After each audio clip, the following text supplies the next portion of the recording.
Welcome to day 632 of our Web3 journey. I'm Ed Krasenstein here with my twin brother Brian. And remember, these videos are sponsored by NFT Tech. They are an investor in DeSoFi. So, Brian, what kind of shenanigans is Elon Musk up to today? Yeah, so Taylor Lorenz, a Washington Post journalist, was banned last night on Twitter. We still don't know exactly why. There's no details out there. Taylor says she doesn't know what she did wrong. Uh, Lorenz claimed that she had been working on a story about Elon Musk with her colleague Drew Harwell from the Washington Post, who also happened to be banned on Thursday night before getting reinstated yesterday. But her last tweet before her banning was directed at an Elon Musk tweet and directed to Elon himself. The tweet read, "Hi, Elon, Drew Harwell and I sent you a couple emails about this." And this refers to the tweet that Elon made, which is on the screen right now, where he talks about the events that happened with his son a few days ago. But she said, "We've learned some information that we'd like to share and discuss with you. We're taking this very seriously and want to ensure this is pursued in the right way. Thanks." And shortly after this, probably within an hour or so, she was banned. There's been no communications from Twitter regarding why she was banned. And nobody really knows, at least nobody outside of Twitter knows right now that we are aware of. Taylor certainly is not well liked by many within conservative circles. This is mainly because in April of this year, she revealed the identity of the woman who is actually running the Libs of TikTok Twitter account. And conservatives claim that this amounted to doxing her. Personally, I feel that's a bit crazy.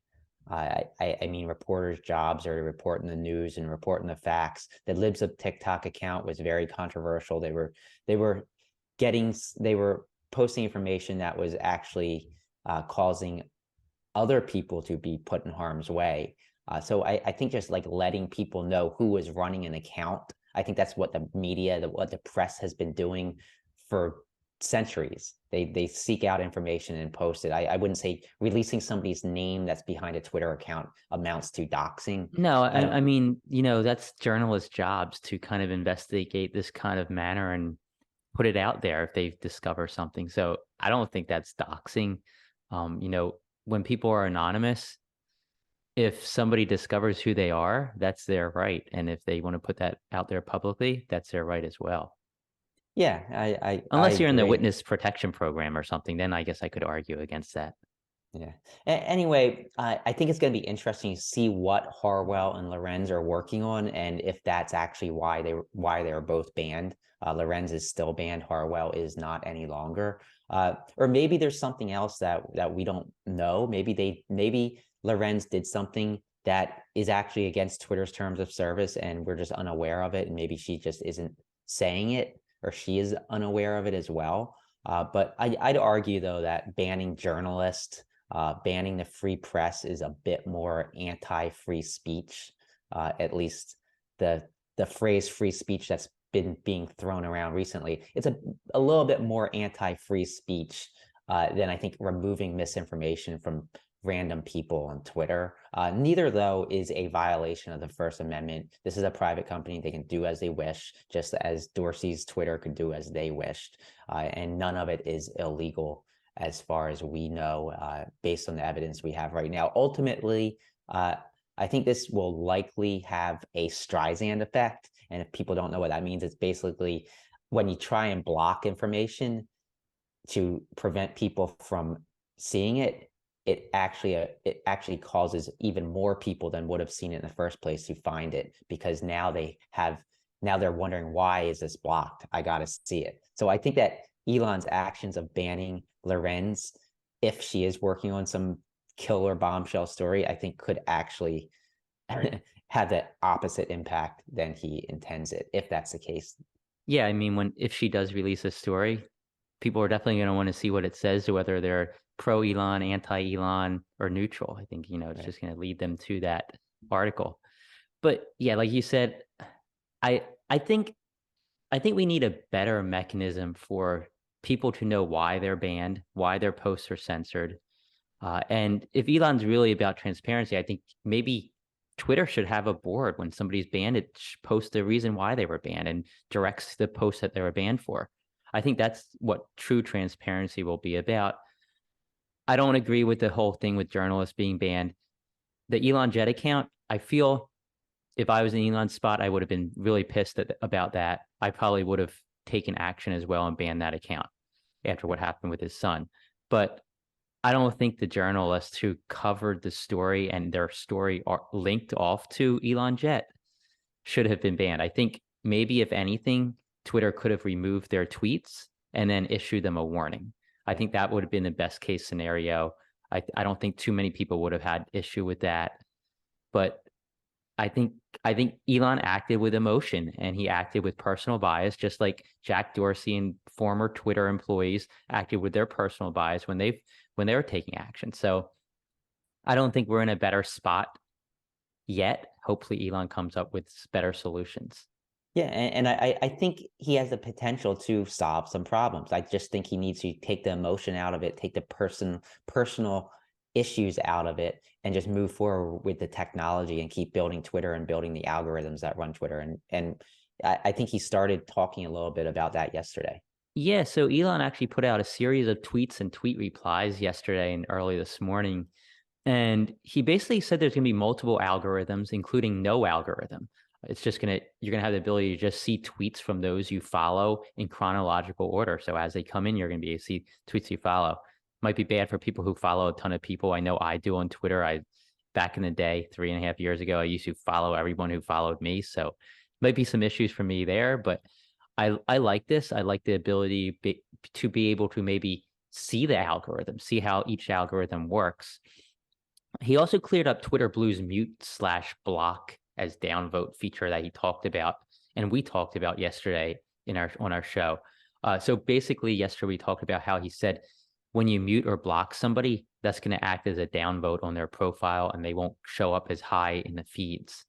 So a lot of people had issue with this. I know we had issue with this because it kind of allows people to team up and hide the voices of people they don't agree with or people they don't like. Elon did clarify this. He said that all users will factor into the NN model for a tweet and the account tweeting, including positive actions. As user accounts develop credibility, there's going to be actions that will have greater weight, similar to how community notes work. If you aren't familiar with community notes, it's kind of like a Wikipedia under tweets where the community can kind of give the facts, and those facts are either accepted or denied based on your ranking within the community. Additionally, Twitter is going to make it easier to see tweets from just those you follow, as well as other tweet curations based on different algorithms.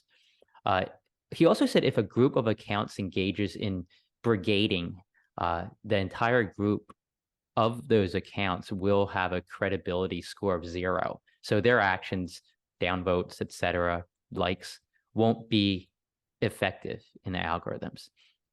And he also added that if an account engages in large-scale blocking, the value of a block signal from that account is going to trend to 0. So let's say I have 3 people I block, and my accounts, I have 800,000 followers. And then Brian, he also has 800,000 followers, but he blocks 150 accounts. Each one of my blocks will weigh greater than his because I'm blocking fewer. I think that has potential. I still see mechanisms and ways for people to cheat. So I think there's going to have to be an evolving system. We'll just have to wait and see how it works. Yeah, absolutely. And I still think that some of these things could enhance the echo chambers we see on Twitter. So I think we got to make sure that doesn't happen. I think the worst thing we want to do is divide people further into echo chambers. I think if we can bring them together, I think that would be better. Let people see the more moderate posts rather than the more extreme posts. Yeah. I think a way of doing that is to add a dislike button, and then the algorithm, without letting people know it, actually chooses those posts that have a like to dislike ratio closer to 1 and boost those posts, because those are going to be the posts that people agree and disagree on, which would be the more moderate posts, in my opinion. Yeah, or maybe post like if I'm liking or disliking a post and I'm doing the opposite of what others are doing, and I tend to normally agree with what they're doing, maybe that would hold more weight than if I'm just simply agreeing with what they're doing, to Right. kind of allow some of the more moderate ideas to float to the top, where the extremist views on both the left and the right can be pushed down a little bit. Yeah. So moving on to the DeSo blockchain, many of you remember Goldberry released the Dow Dow song. About 5 seconds ago, that was just a joke. Do you want to join a gay down? Do you want to? And it's a really awesome song. I was listening to this morning. Uh, it was originally minted as an NFT on Supernovas and emulsified when the core team members at DeSo ended up buying it. Now it has been reminted on NFTZ, so people can listen to it whenever they want. Goldberry also said that they're going to be working on minting more NFTs through NFTZ, and these are audio NFTs. I can't wait to see what comes out from Goldberry. Yeah, I love this. I love them taking advantage of the new features we rolled out at NFTZ. And thanks for being on DeSo for as long as you have been and sticking with it and continuing to create content, Goldberry. Exactly. So it's Aditya. He attended a big Web3 meetup that was organized by CoinDCX, one of the biggest crypto exchanges in India. And he showed all of his DeSo projects there, including Quartify, including Minted Tweets and Circle It. And he said people really loved Circle It. Uh, Lots of people there, getting people in India involved in DeSo. I love what It's Aditya has been doing since the start. It's nice to see him continuing to be out there promoting DeSo and letting people know about what DeSo has and can offer that other Web2 platforms can't. Absolutely. And if you're not following It's Aditya on DeSo, go ahead and do that. So as many of you know, NFTZ.me is the only place where you can post and view live timed DeSo NFT auctions. Just go to nftz.me/auctions. And you can see all of the auctions ending soon. I just want to highlight a few that are ending in the next 24 hours, or I guess I should say a couple. Cuties, number 10. If you haven't checked out the Cuties NFTs, they're very unique and very cool. Number 10 ends today at 4:30 p.m. Eastern time. And also, Mir Kili is selling Unicat NFT number 304 that ends at 5 p.m. Eastern time today. And also remember the Unicat NFTZ collaboration gold 1 of 1 NFT ends. I believe it's tomorrow, or I guess it's Tomorrow Monday at at 2 p.m. tomorrow at 2 p.m. So if you haven't checked that out, check it out. It's only up to like 2.1 DeSo, I believe. So it's still pretty affordable. Check that out if you haven't already. Yeah, and I want to get to the top NFT bidders on the DeSo blockchain last day, according to NFTZ, and they are as follows: BitClout FR, Skin Lover, Mr. Music, Panda Rubicon, Crypto Junkie, FP Fund, HRVO, Tobias Schmid, Mir Kili, and Mobitoro. And the top diamond creators over the last 24 hours, thanks to our friends at Alton-Base for this list. These people received the most diamonds or tips on their DeSo post and replies in the last day. Now and then, Cold Lux, Eric, Elric Ericos, ECOE, Skin Lover, Striga, Happy Rabbit, Goldberry, Vampire Campfire, and Riga. And congratulations to those people, and everybody have a great rest of your weekend, and we'll talk to you tomorrow.